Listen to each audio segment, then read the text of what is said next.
Okay, welcome everybody. We're here with our very first guest from Australia, so it's very exciting. So no, you're not going blind. You can't see me. Here I am in the corner, but I'm with Tammy Burnstock, and she is a scent event producer. We're going to get into that in a minute when I read her bio.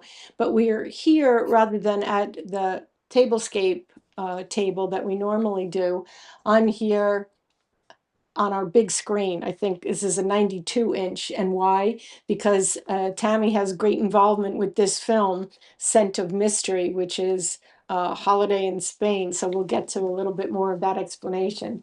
But I wanted to recreate like a fun little tablescape here with the movies. I know she's going to win an Academy Award, not unlike my cousin Marianne that won for Chernobyl Heart.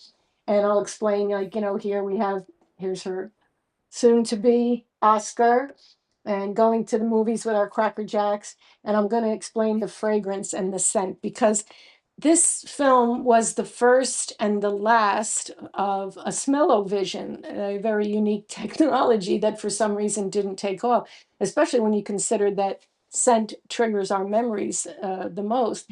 And so I think it's kind of uncanny in a way that people know this technology that did not last.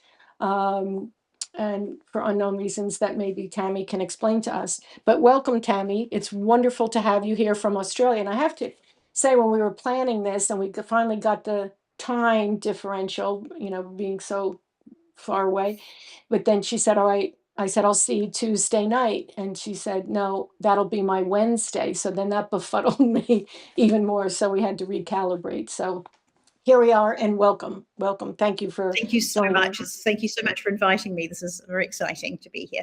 It really is. And I think our viewers are going to really get into it. So let me read a little bit of Tammy's background. You can watch the film while I'm doing that. Much more interesting to me. So Tammy writes that she is fascinated by the power of scent to provoke emotion, trigger memory, seems like I said, and to transport. Tammy is based in Australia. She's in Sydney. Tammy is a writer, a director, and a multi-sensory event producer. And we're going to get into what that is exactly. Her collaboration is key to her practice. Her business, Scented Storytelling, I love that, is an international ensemble of storytellers, scent experts, and performers who together craft bespoke olfactory, that's scent, experiences worldwide. We're going to find out how she does that globally. Audiences are invited to engage and be guided by all of their senses. This is so important and dear to my heart.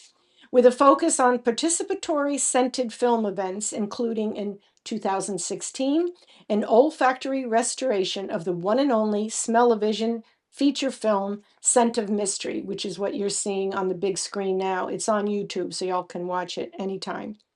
I've already been promoting it here.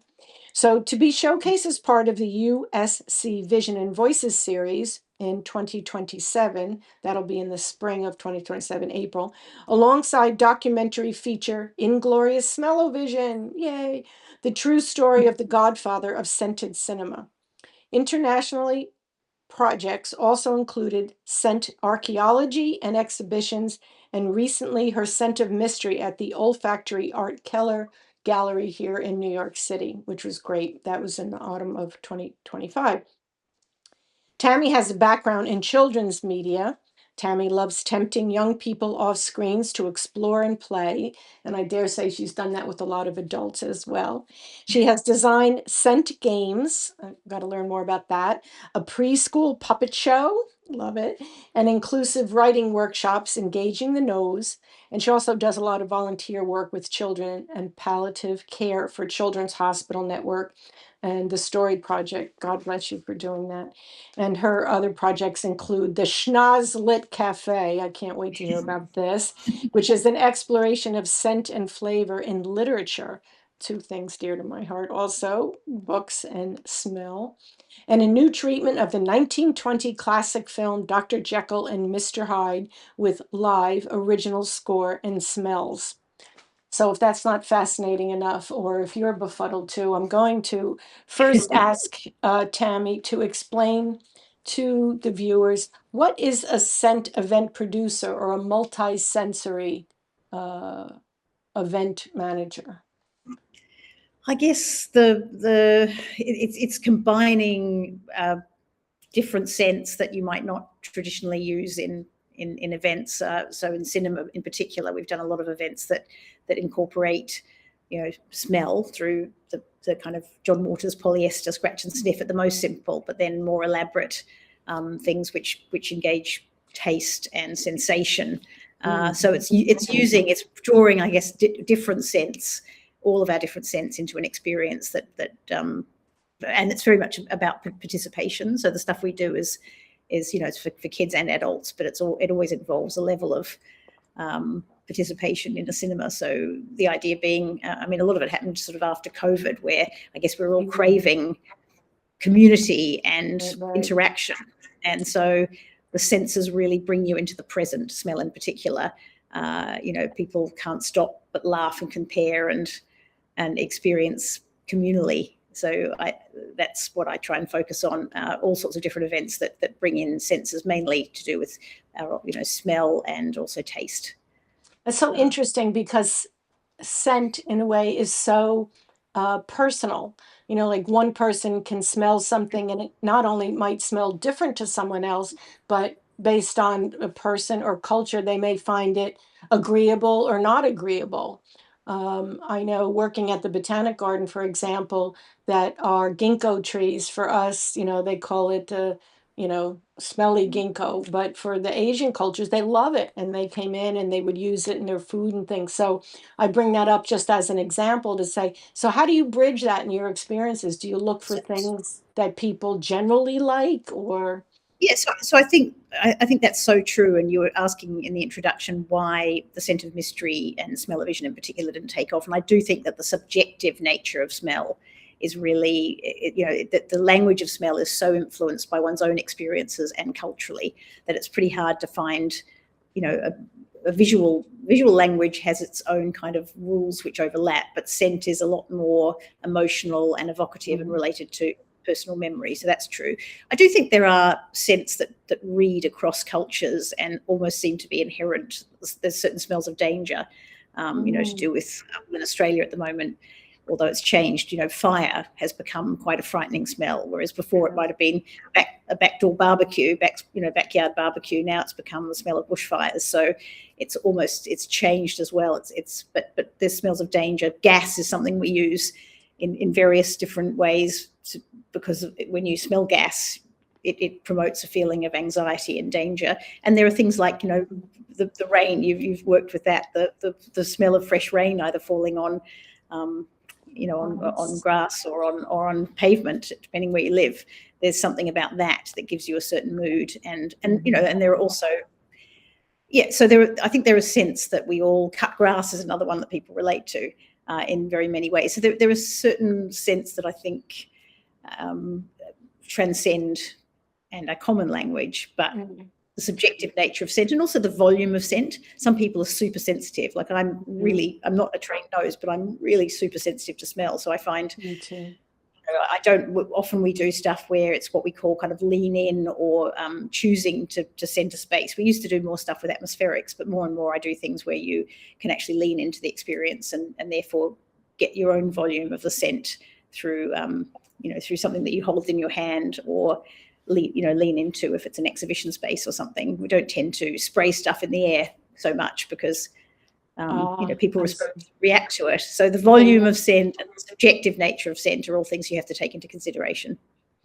Is it when you do your events, generally speaking, because I'm sure each one is unique, but is it to be provocative, to challenge them, or to educate them, about sense? Because a lot of times people don't know what it is, I would say it was to engage a sense that we don't normally privilege.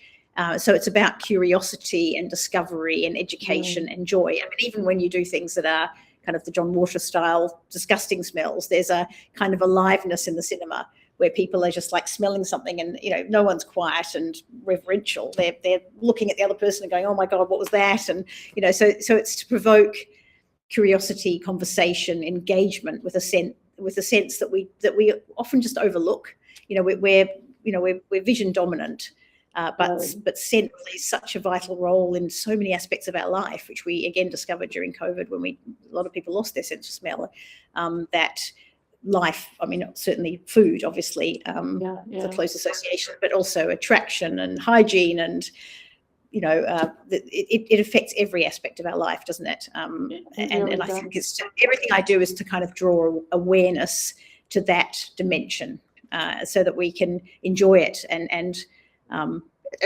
So it's to do with curiosity, discussion, conversation, participation overall. I see. Which came first for you? Was it because you were so engaged with scent or with cinema? Because it seems that you're, besides your events that you do, you're so involved in the cinematic world. Yeah, so the story of that is that, I've always been interested in smell. My parents were kind of, I suppose, very encouraged us. We made perfumes at home out of the garden and kitchen things, and we. Oh, really? Yeah. So they were very attuned to smell. My mum, both parents. But it came together when I went to film school here in Sydney, the Australian Film, Television and Radio School in the 80s. And for some reason, my end of year, like my thesis was on attempts to record smell for the cinema.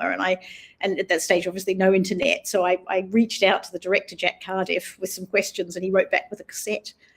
and so that became part of the original research. Yes, Miss Burnstock chosen the one film in my history of filmmaking that I'd like to erase from my memory, because through no fault of my own, the film was a complete disaster. Was his take on it. But then the research that I did post that made me realize that this was not the case at all, that the smells actually did read and work, and that Hans Laub, the inventor, was someone who was somewhat of a ahead of his time genius. So the intersection of cinema and film came in the 80s when I did this paper on attempts to record smell in the cinema, and then this film here, which is now Holiday in Spain, so it's a slightly revised version of Scent of Mystery that's lost to time, sadly, was discovered, and I watched it and then worked with, saying in the introduction, collaboration is completely key. Like I feel like I'm as a producer, my job is to find amazing people and work with them. And so also speaking to your international question,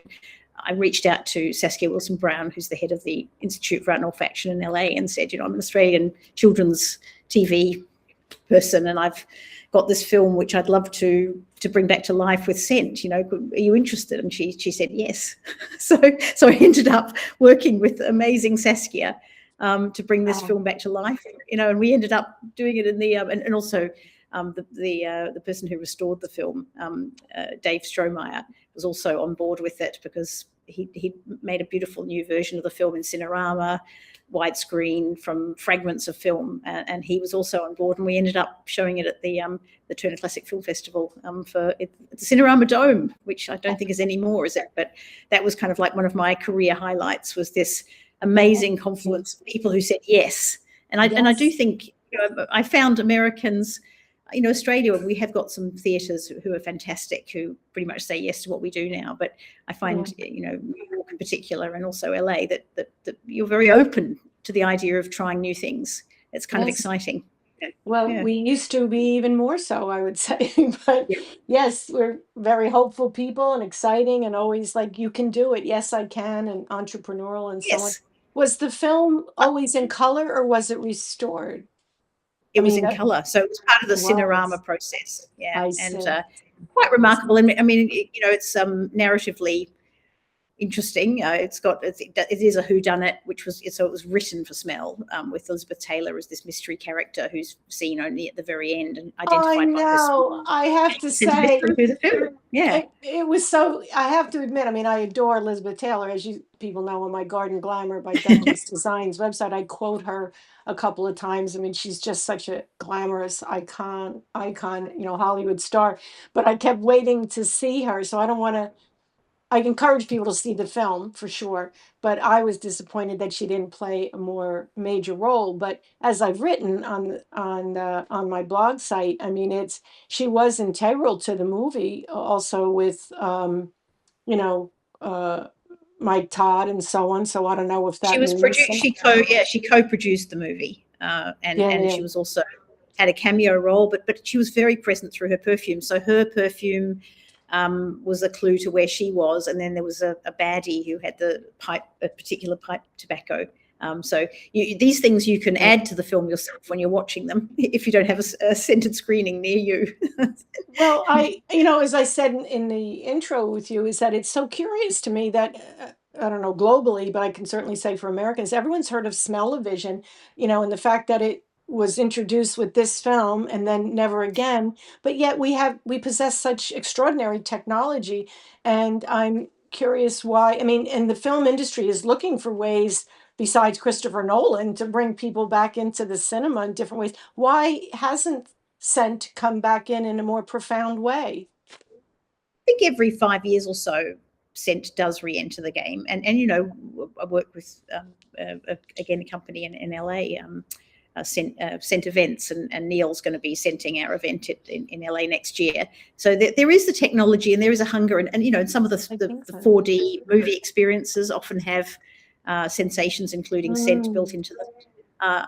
Again, I suppose there are a number of reasons why it hasn't caught on, in a mainstream way. I'm always surprised. I mean, I was thinking about, 3D cinema.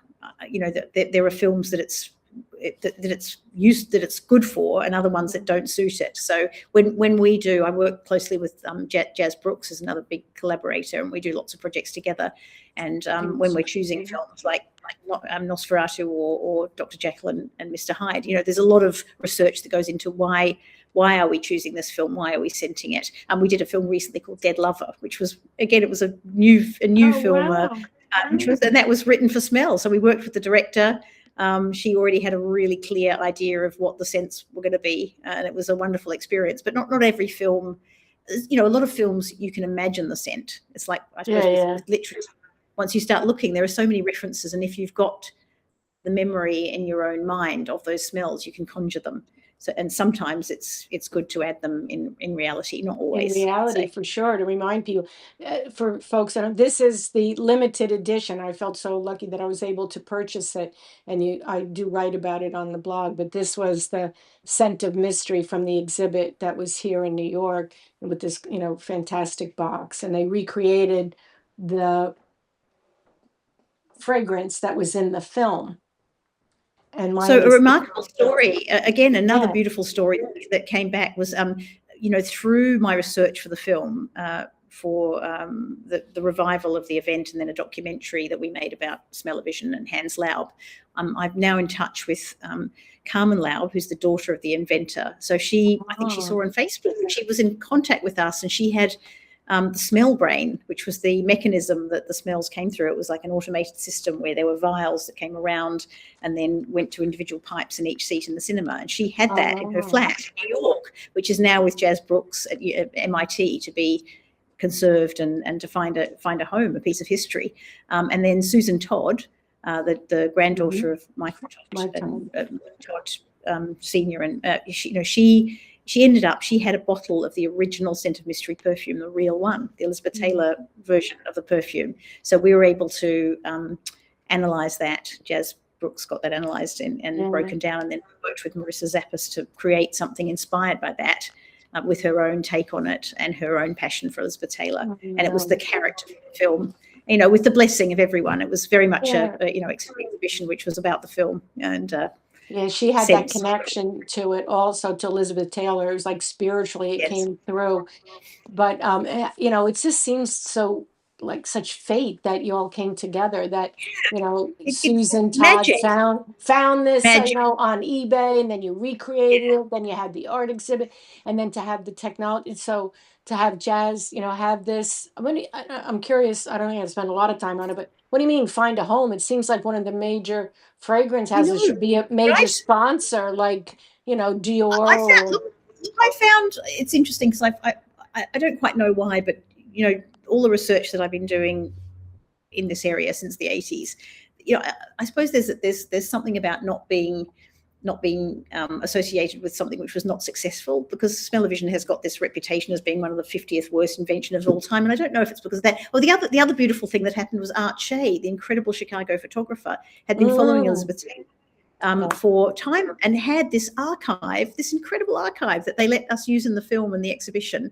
of photos of the I behind the know. scenes, the most I remarkable know. films. So I feel if nothing else that I leave, it's this kind of legacy of the archaeology of something which was way ahead of its time and way more successful than people give it credit for. Like I feel quite passionate about people understanding the kind of groundbreakingness of this movie, with its being written for scent, the scent technology, the valuing of scent, the innovation.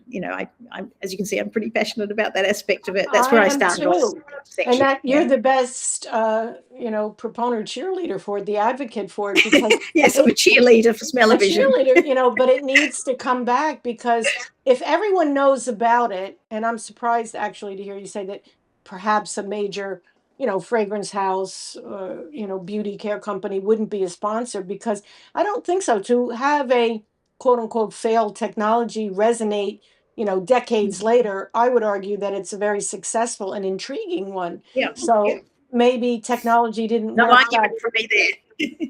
Yeah, but you just have to refine it. I mean, in Silicon Valley, they have many truisms about, failure bringing on the next. So maybe smell-o-vision 2.0 or 3.0, is something that needs to be in the works. So, I think, There are, I think, there are lots of people working in the space, Jazz included, to yeah, bring yeah. it back, and there are definitely, and also in virtual reality and museum experiences. I think there's been a blossoming lately, literally, Mm, of a recognition of bringing this scent into experiences in a way that's safe and adding that whole layer of emotion and transportation and memory. I do think that there's a growing recognition of the importance of scent in artworks and life more I generally. agree. That is true.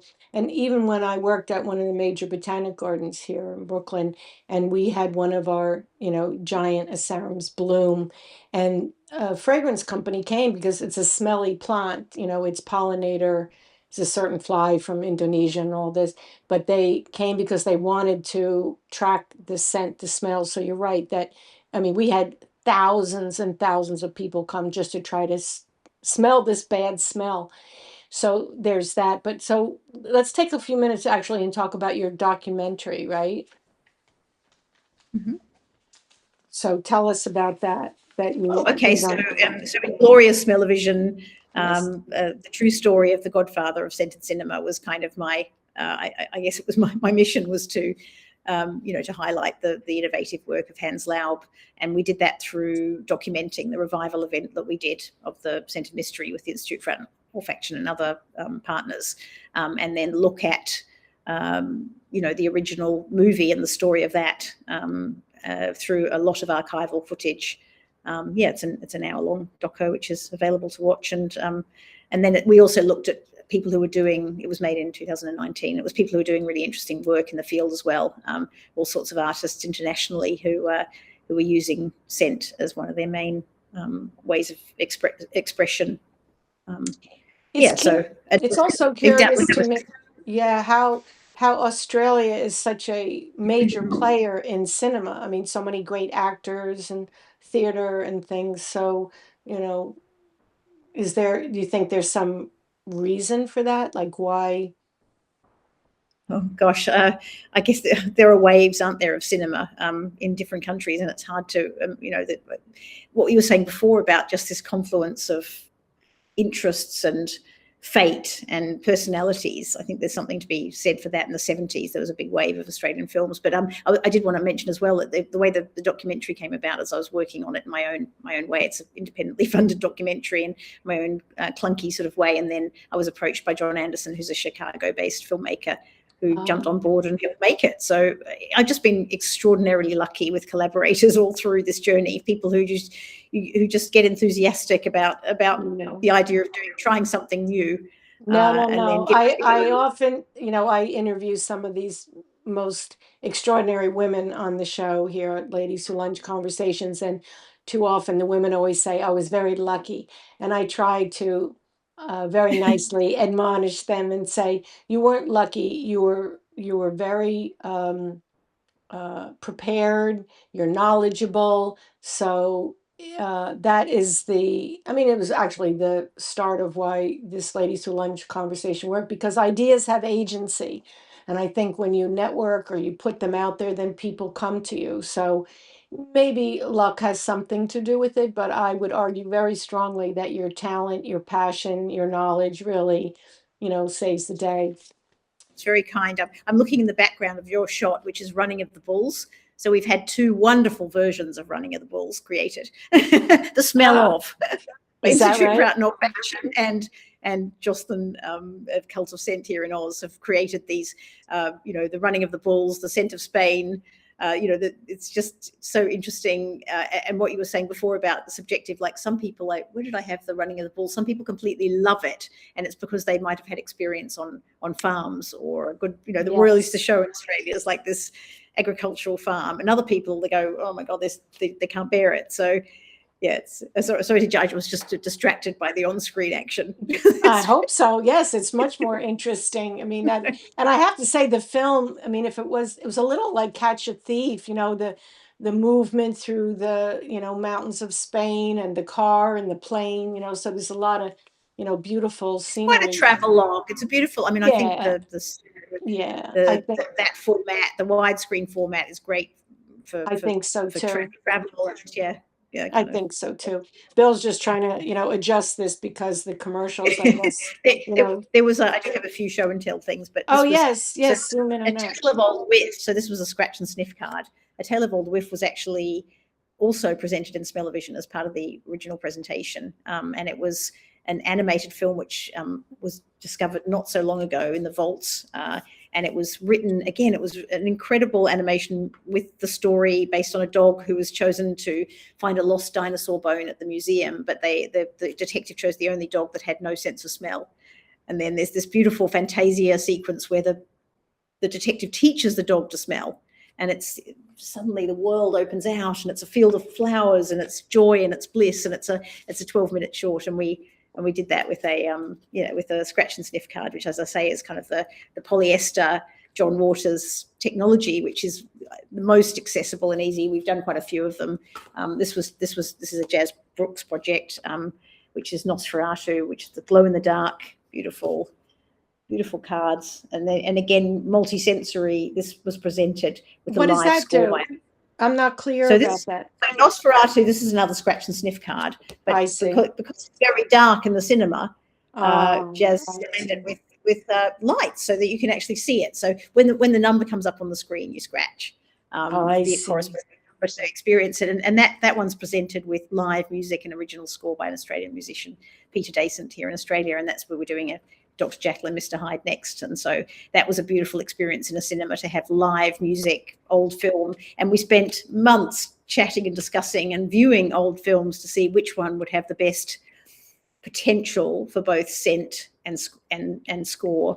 Things like, good versus evil, animal instincts versus sophistication. We try and draw on themes that are not just that you see a rose and you smell a rose, or cooking, but that draw you out through the point of view of a character or through atmosphere or feeling or emotion. So we try and choose films that will give you a depth through scent, as you would with a musical score, that you draw out important elements that aren't literally illustrating, or like a good picture book for children. You need to add something through the scent track, which elevates the experience. That's fantastic. I mean, that really resonates because I know a lot of the symphonies here in the States do a lot more of the uh, music from the cinema. People can relate to that, whether it's Star Wars or whatever, that they play. So what you're describing, I think really has big appeal. Is the Jekyll and Hyde movie, is that something that people can, is that, that's live, so that you always do that live? That's a work in progress. We're just working Yeah. on that at the moment. So early next year, we've got some cinemas in Australia so far who are interested, who lock into whatever we do, and in New Zealand as well. And we've got what else? This is another one I just wanted to show. Well, I wanted to show Willy Wonka's coming up. We're doing a screening at my local place, a community kids screening. And this was this was something we designed It's such a beautiful box. It's by, again, great jazz and Michelle French who designed it. And it's not only got scratch and sniffs, it's got smells, but it's also got sensations. It's got like with TV Mike, you've got those pop rocks that dissolve in your mouth when he dissolves with the television thing. You've got chocolate, obviously. You've got the bubble gum. You've got a popper so that when they fly up through the elevator, everyone pops it in the cinema together and there's joy, and then there's scented bubbles in the cinema. And so you open this up and you have your treats and there's like a scent menu with different things, and there's a Willy Wonka. There's a contract that you have to sign before you go into the cinema. That no responsibility taken. So we that takes me into, like, I love doing things for kids because kids are really open to the experience. I've got 3 grandchildren, including my little Iggy, and he's grown up from the very beginning. He comes to my house and has a new smell each visit, and he's got a very well-trained nose, and I'm hoping that he'll use it wisely in the future. How can he not, with your influence? I mean, you're inspiring them to use all of their senses, which is just incredible, because so many people overlook it. You're right. We really just use sight and then and sound. I mean, that's it. But we forget about touch and smell, which is exciting. So speaking of Iggy and your grandchildren, which is terrific, and congratulations on the new baby, right? Very exciting. Yes. But if you, if a young girl, I mean, I, rather tongue in cheek, but joked, on my blog post about it, a scent historian like, you and Jazz, but to say, my guidance counselor never told me about anything like that. I wish I had known. It's so interesting.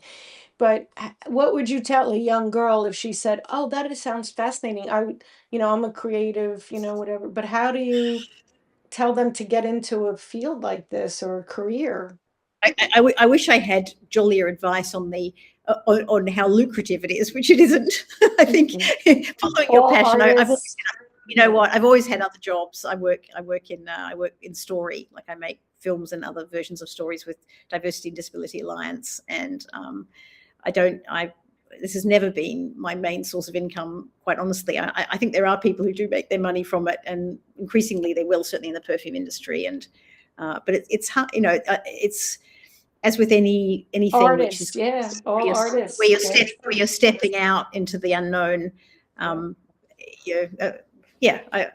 just think with these things, you have to follow your passion with it and find a way to do it and get on with it and do it. Like that, what I do is, like with the schnoz-lit thing, I just with a couple of collaborators, we said, well, what should we do next? We haven't done an experience where we're doing it. It's coming up in a bookshop shortly. It's, schnoz-lit cafe. So we just looked at books where scent was obviously the classics, the perfume and Proust and Chocolat and various ones that we all know. But then we found other contemporary books where scent was an important element. But a lot of the games we do are to do with literacy and writing as well. So it's finding a language of scent, because I think our language of scent is quite limited, whereas we can describe things visually.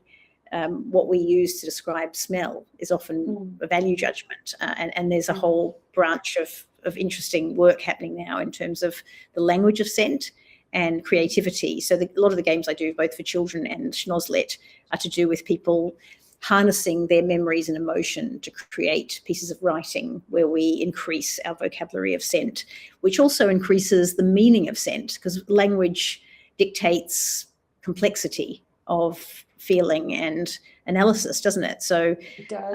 I think you begin to search deeper into what scents mean when you have the words to describe them. So a lot of the stuff I do for both kids and adults in the context of schnoz-lit, where we smell and taste and discuss and end up writing something together, simply based on our own scent memories and feelings as a group. The aim is to get people offline and into their bodies and into their senses and into community and into creativity. How many, so the schnoz-lit groups, they're live that you do, or are they online? Yeah, well, we're just starting. We did one at a friend's coffee shop, and this one's at a beautiful new bookshop here. There's young women have bravely opened a new bookshop, Rose Reed, and we're doing it in their events room. They support community activities, so we're running it there for like 30 people, and hopefully it'll take off. I mean, I feel like I think people find word of mouth is how we mostly get people into our events, because I think it's not it's not something people necessarily know what they're stepping into, but there is a hunger for getting 100%. together. Yeah, don't Yes. you feel this wave now where people want to be meeting Well, without their phones and doing something together, I mean, creating? for me, I mean, I'm a New Yorker too at heart, is that I don't think we ever got away from that, so the hunger to be together, Yes, we're together. But I could see yeah, you, I mean, I'm spitballing here, but I could see you with the schnozzlet thing, either, moderating it from where you are, but all the, you know, literature book clubs in Brooklyn and Manhattan, like they're great. I'm starving there. for new things. And so you could be the moderator from Australia, but we're talking about books, and then they could set up. I mean, just like the cinema's looking for new ways to draw people in, I think the 100%. bookstores, the indie And we bookstores too.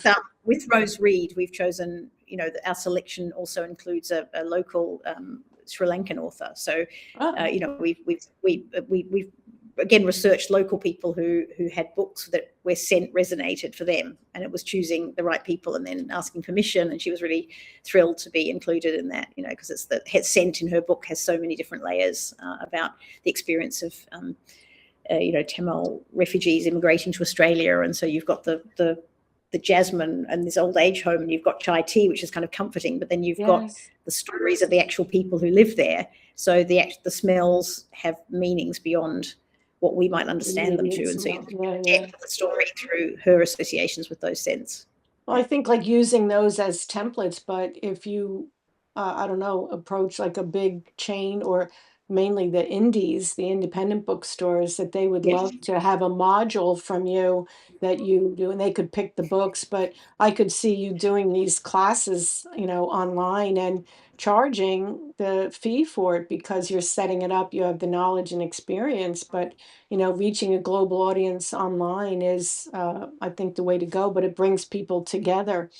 I So love the way you think. I need your mentoring because I do things I in a do. cottage industry way.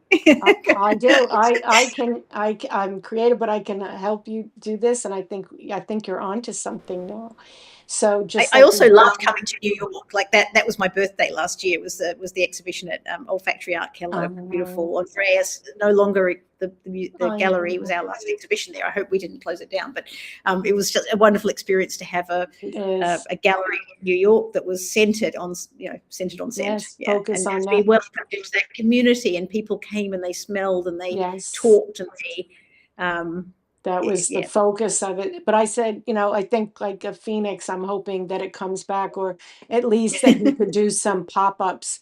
I mean, he was very kind to me early on, and I'm, rooting for him now. But so I think we can do it. So we'll talk offline, we'll do more, we'll put some things together. But I think that's the beauty of, engaging like this in the conversation.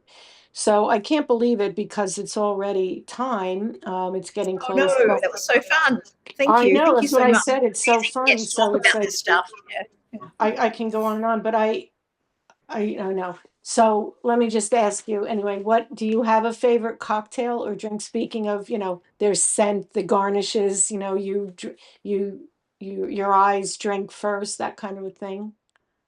Yes, I love that you've got it's 9 in the morning here, so I won't join you. But I was thinking about it, and I love a margarita, but I also love at the moment I'm loving the smell of yuzu. So if we can combine that in some way, I don't quite know how to make a yuzu margarita, but I'm sure it exists, doesn't it? Something like has a touch of that very Uh, beautiful scent. I think so too. Yes, So fresh and citrusy, I think that we can do that. we're Um, just coming into spring here soon, so I think that could be a lovely thing to enjoy oh, in the spring. all right. Later. I'm gonna put my thinking cap on. Maybe I'll create a fragrance for you besides the cocktail napkin. But in my spring fragrance that I introduced, it was called petrichor, and so the whole idea of it Yes. was spring, and how the leaves are anticipating the rain, coming. And now this one that I'm going to introduce, hopefully tomorrow, but it's called Align. So it's the way that the synchronicity of the plants and their pollinators.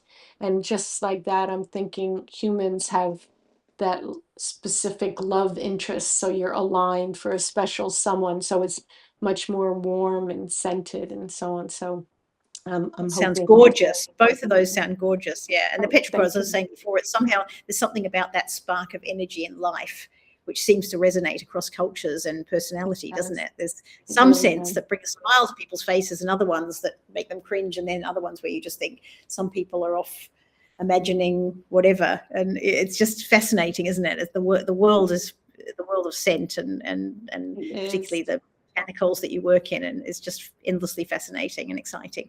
It's great to meet other people who are as passionate about it. I know, I agree. Just you can immerse yourself in a sense. So you have given us the pleasure of introducing yet another element of scent, which is, Bill's telling me, You have print across your forehead. oh, it's okay. He says the film is going across my, I never look better, I guess, that way. So anything during COVID, when I had to wear the mask and some people complained, I said, I don't know, at my age, covering half my face is a blessing. It's it's working very good. Filter, I guess. I hope you put the But filter on after. focusing back on you is that you have introduced us to yet another element of why scent and cinema and our senses are just so incredibly important in being live. So you got the music, you've got cinema, you've got scent and all that. So I'm sure we'll be working together, in the future. But I thank you very much for Thank you taking so the much for time. inviting me. It's exciting to meet you and to talk about something that I'm so passionate about. Yeah, Thank you. I forgot. I almost forgot. So to put up Tammy's Instagram, she's at inglorious underscore smell-o-vision. So that's like the main one. So there is a Facebook. It doesn't quite fit on the studio screen, but Scent of Mystery, Inglorious Smell-o-vision. And then if There's a you theme. you got the theme. And then if you're looking for her for sponsorship, folks, this is you. Major fragrance houses is Tammy Burnstock at LinkedIn. So, we can all follow her there. So that's the main thing. So again, thank you Thank you and so much. Yeah. good morning to you. Happy spring. Good night to everybody here. We'll be posting it in a little while. Wonderful. Thank you.